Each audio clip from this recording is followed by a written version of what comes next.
Hello दोस्तों, मेरा नाम Bapan. Welcome back to my channel. आज हम लोग डिस्कस करेंगे निफ्टी 50 के बारे में, ऑल सेक्टर के बारे में और यूएस बॉन्ड, डॉलर इंडेक्स क्या कर रहा है।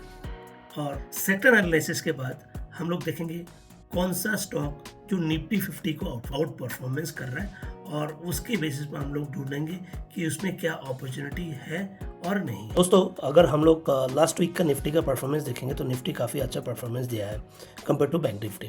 ठीक है, तो उसी हिसाब से अगर मैं सेक्टर एनालिसिस को, तो मेरा फेवरेट प्रोसेस है जिसमें मैं स्टॉक आइडेंटिफाई करता हूँ और देखता हूँ कि कौन सा सेक्टर सबसे ज़्यादा अच्छा परफॉर्मेंस कर रहा है, जो निफ्टी 50 को आउट परफॉर्मेंस कर रहा है।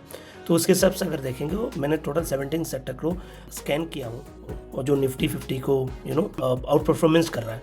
तो उसके हिसाब से अगर देखोगे तो रियलिटी हो गया, प्राइवेट बैंक हो गया, then consumer, small cap, finance. So कुछ इंटरेस्टिंग आ रहा है जो मुझे अच्छा लग रहा है, वो है रियलिटी, क्योंकि बहुत दिन के बाद रियलिटी आया है। तो ये हो गया ओवरऑल आपका सेक्टर एनालिसिस।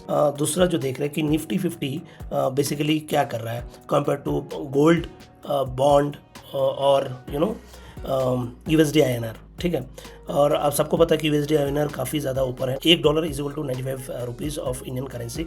ये हो गया सेक्टर एनालिसिस। अभी अगर हम देखेंगे कि बॉन्ड मार्केट क्या कर रहा है, क्योंकि bond, USD INR, gold, commodity market basically उसके हिसाब से डिपेंड करता है निफ्टी 50 में क्या रैली आएगा कि नहीं रैली। तो अगर उसके हिसाब से हम देखेंगे तो बॉन्ड मार्केट स्टिल निफ्टी 50 के ऊपर है, INR भी अभी निफ्टी 50 के ऊपर है। बट एक चीज़ अच्छा है कि गोल्ड अभी निफ्टी 50 के नीचे आ चुका है। तो एक माना जाता है कि गोल्ड अगर कमोडिटी मार्केट अगर स्टॉक मार्केट से नीचे होता है तो उसमें अच्छा खासा रैली आ सकता है। ये ओवरऑल एक ओवरव्यू है। तो अभी तो सेक्टर एनालिसिस हो गया और ओवरऑल एक व्यू भी बन चुका है कि क्या चल रहा है। तो कमोडिटी मार्केट से अभी निफ्टी 50 जो है वो काफ़ी अच्छा आउट परफॉर्मेंस कर रहा है। अगर अभी निफ्टी 50 को मैं देखूं 2 दिन से, लाइक थर्सडे 1 तारीख को, 2 तारीख को, और पहले का जो कंसोलिडेशन कर रहा था निफ्टी, उसको ब्रेकआउट देके ऊपर गया है। अभी जो मेन जो है 24,531, जो मैं पहले का वीडियो में मैं बोला था, निफ्टी जब तक 24,500 ऊपर नहीं जाए और ऊपर जाकर सस्टेन नहीं किया है, स्ट्रेंथनेस नहीं आएगा निफ्टी 50 में। वही वैसे ही अगर रियलिटी, क्योंकि मैं रियलिटी देखा, देखिए रियलिटी क्या अच्छा आप परफॉर्मेंस दे रहा है। अगर मैं RS को अगर मैं डाल देता हूँ रिलेटिव स्ट्रेंथ, देखिए निफ्टी 50 को ये बहुत दिन से परफॉर्मेंस, अगर मैं मंथली के हिसाब से देखूं, रियलिटी देखूं, तो रियलिटी यहाँ पे एक ब्रेकआउट दिया है और प्रीवियस जो स्विंग है, प्रीवियस स्विंग का हाई को भी तोड़ के गया है। ऊपर एक रेजिस्टेंस है, ये इस जगह में रैली दे सकता है, बट इसके ऊपर अगर जाता है तो देखना, क्योंकि रियलिटी अभी बहुत स्ट्रांग है। ठीक है, बैंक निफ्टी का अगर देखूंगा तो बैंक निफ्टी कंसोलिडेशन कर रहा है, और अगर मैं डेली में चेक करूं तो कंसोलिडेशन कर रहा है। तो कंसोलिडेशन मतलब निफ्टी, बैंक निफ्टी जो है ये एक रैली के लिए तैयार हो रहा है। देखिए एक ही जगह में रेजिस्टेंस को ब्रेकआउट दिया, रीटेस्ट किया, कंसोलिडेशन कर, बैंक निफ्टी एक अच्छा खासा रैली देने का नज़दीक में है। फार्मा एक बार देख लेते हैं, क्योंकि फार्मा काफ़ी अच्छा परफॉर्मेंस दिया है लास्ट मंथ। तो अगर इसके हिसाब से मैं देखूँ, अगर मंथली में देखूँ तो मंथली में फार्मा एक अच्छा ब्रेकआउट दिया है और सस्टेन भी किया है, ब्रेकआउट, रीटेस्ट एंड सस्टेन कर रहा है। अगर मैं डेली में देखूं सो ही है। सो लास्ट 3 तारीख को, बेसिकली फ्राइडे, मार्केट बंद होने से पहले एक अच्छा रैली आया है, तो इसलिए दिक्कत हो गया। बाकी जो लॉरेस लैब हो गया, अरविंदो फार्मा हो गया, तो ये सब में काफ़ी अच्छा रैली है। जिसमें रैली नहीं आया है तो उसमें आपको अपॉर्चुनिटी देखना चाहिए। तो उसके बारे में मैं नेक्स्ट बात करूँगा क्या क्या है, क्योंकि स्मॉल कैप आउट परफॉर्मेंस कर रहा है निफ्टी 50 के ऊपर। ठीक है, और लास्ट मंथ के हिसाब से भी अच्छा परफॉर्मेंस दिया है। अगर मैं मंथली में देखूं, यहाँ एक रेजिस्टेंस है। ठीक है, कब का रेजिस्टेंस है? ये जुलाई 2025 का एक रेजिस्टेंस है। इस रेजिस्टेंस को अगर ये तोड़ता है, ठीक है, अगर मैं अभी डेली में जाऊं, देखिए ब्रेकआउट तो दिया है, रिटेस्ट भी किया है, बट मतलब अभी तक ठीक से सस्टेन नहीं कर पाया।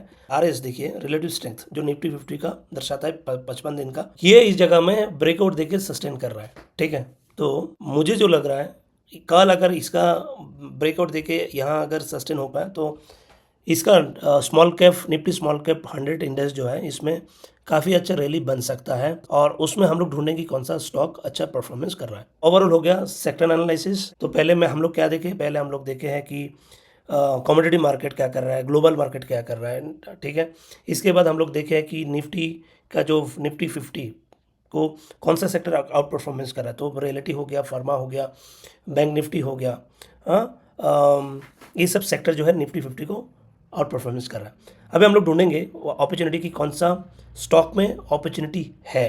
अभी हम लोग ढूंढेंगे कि कौन सा स्टॉक में अपॉर्चुनिटी है मंडे मार्केट के लिए, हम लोग देख सकते हैं। ठीक है, तो चले चलते और देखते हैं। तो मैं अगर लोधा को देखूं, ठीक है, तो लोधा जो है रियलिटी सेक्टर में लोधा क्या क्या है, एक अच्छा ब्रेकआउट दिया है मंथली में, और यहाँ एक रेजिस्टेंस है। ठीक है, और अगर मैं वीकली में देखूं तो काफ़ी अच्छा ये ब्रेकआउट, स्ट्रॉन्ग ब्रेकआउट दिया है। एमएसीडी क्रॉस ओवर हो चुका है 2040 का। आरएसआई क्या है, आरएसआई देखिए 50 के ऊपर है, अभी 60 के ऊपर नहीं गया। अगर मैं डेली में जाऊं, जाके देखता हूं, देखिए यहाँ से यहाँ मतलब फ्रॉम हेयर, यहाँ से देखिए धीरे धीरे धीरे धीरे करके यहाँ आके देखिए ब्रेकआउट दिया है, स्ट्रॉन्ग मोमेंटम यहाँ से बना। एक्चुअली राइट अपॉर्चुनिटी आपका यहाँ पे था, बट अभी काफ़ी ऊपर हो जा चुका है, तो इसको आप रडार में रख सकते हो। अगर यहाँ से रिटेस्ट करने के बाद अगर आपको कुछ अपॉर्चुनिटी मिला तो आप उसमें जा सकते हो। एक बार डीएलएफ भी देख लें। डीएलएफ में अगर मैं मंथली में जाऊँ, देखिए सेम चीज़ मंथली में क्या किया, ये डीएलएफ एक ब्रेकआउट दिया है, एक यहाँ भी एक रेजिस्टेंस है। तो मुझे है ना लोधा से अच्छा डीएलएफ, क्योंकि अगर वीकली में देखूं तो अच्छा आपका ये दिया है, मोमेंटम दिया है, और आरएसआई 60 के ऊपर ऑलमोस्ट आ चुका है, एमएसीडी क्रॉसओवर हो चुका है। और देखिए अगर मैं डेली में जाऊं तो देखिए क्रॉसओवर ऑलरेडी यहाँ से हो चुका है, यहाँ से हो चुका है क्रॉसओवर, एमएसीडी क्रॉसओवर और ईएमए क्रॉसओवर भी हो चुका है। तो काफ़ी अच्छा अपॉर्चुनिटी है लोधा और इसमें, बट ब्रेकआउट के बाद आप इसमें अपॉर्चुनिटी देख सकते हो। स्टॉप लॉस आपका कम रहेगा, इसके ऊपर आप देख सकते हो कि क्या है क्या नहीं है। ये हो गया रियलिटी में। अगर मैं देखूं, जैसे लैब का बात आया ना, वैसे ही मुझे एक स्टॉक अच्छा लग रहा है। अगर मैं मंथली में जाऊं, इंडिया स्विफ्ट बोल के एक स्टॉक मुझे अच्छा लग रहा है। क्यों मुझे अच्छा लग रहा है? मंथली में अगर जाओगे पीछे, मैं एक बार ईयरली देख लेता हूँ, उसका हाई क्या है, इसका हाई है 224। रिलेटिव स्ट्रेंथ देखिए यहाँ अभी ये मंथली में ग्रीन में आया है, एमएसीडी क्रॉसओवर हो चुका है। ठीक है, ये आपका रडार में रखिए। अगर आपको रिस्क आपको लेना है तो आप देख सकते हो, बहुत सारा ट्रेडर क्या करता है, यहाँ जैसे यहाँ का ब्रेकआउट दिया, देखिए ये जो है 2004 का जो हाई था, इसके बाद से स्टॉक अंडर परफॉर्मेंस किया है, एक लॉन्ग राउंडिंग बॉटम बना रहा है। बहुत सारा ट्रेडर क्या करता है, यहाँ पे जैसे ब्रेकआउट दिया, यहाँ छोटा छोटा क्वांटिटी करके लेता रहता है, बट अगेन आपका रिस्क, क्योंकि अगर ब्रेकआउट दिया विद वॉल्यूम के साथ, एक बार वॉल्यूम भी देख लेते हैं। ठीक है, वॉल्यूम भी काफ़ी अच्छा है, इधर धीरे धीरे धीरे धीरे करके वॉल्यूम भी अच्छा आ रहा है। अगर ये स्टॉक यहाँ से ब्रेकआउट देता है 240 के ऊपर, देन तो इसमें आप अच्छा रैली देख सकते हो। कैसे उसका, क्योंकि राउंडिंग बॉटम का नीचे जो है ये मेजर करने के बाद, ठीक है, इसका जो ब्रेकआउट जो है, मान लीजिए ये ब्रेकआउट इसके ऊपर जहाँ तक जा रहा है, मतलब 250 can be A target, it is not a guarantee, can be A target. तो ये स्टॉक आपका रडार में रख सकते हो, काफ़ी अच्छा है और देख भी सकते हो इसके बारे में।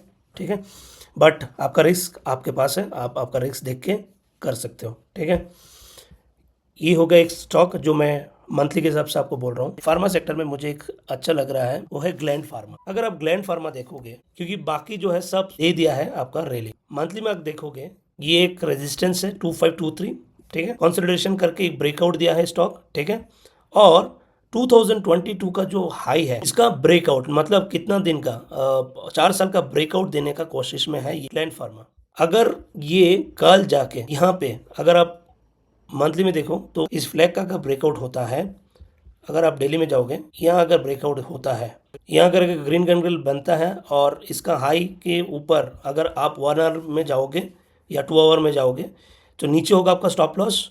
ठीक है, और अगर 1 घंटे में अगर सस्टेन किया है और उसका 1 आवर का चार्ट का अगर हाई ब्रेकआउट हुआ है, देन आप उसमें अपॉर्चुनिटी ढूंढ सकते हो फर्दर के लिए। ठीक है, अभी कितना तक जाएगा आपको मैंने ऑलरेडी बताया हूँ। आप फिबोनाची रिट्रेसमेंट से भी कर सकते हो। यहाँ से अगर आप नीचे तक लेकर आओगे तो देखिए ऑलमोस्ट ये है, तो शायद ये यहाँ से 2992, तो कम से कम अच्छा एक रैली मिल सकता है यहाँ। आप देख सकते हो आपका अपॉर्चुनिटी अगर मिलता है। एमएससीडी भी क्रॉस ओवर हो चुका है। ये कुछ स्टॉक जो मेरा रडार में है। अगर मेरा एनालिसिस आप लोग अच्छा लगा है तो आप लाइक, सब्सक्राइब एंड कमेंट्स करने के लिए मत भूलिए मेरे चैनल को। जो भी छोटा मोटा मैं नॉलेज गैदरिंग किया स्टॉक मार्केट में, उसके हिसाब से मैं ये वीडियो वगैरह शेयर करता हूँ आप लोगों के साथ। कमेंट्स करके बताइए अगर कुछ गलती होता है तो। और भी कुछ स्टडी मेरा चल रहा है, मैं point and figures and renko chart के ऊपर स्टडी चल रहा है मेरा, और देखते हैं, नॉइजलेस चार्ट बोलते हैं। चलिए चलते हैं, फिर मिलते हैं नया कुछ अपडेट के साथ बाद में। तब तक के लिए जय हिंद, जय भारत।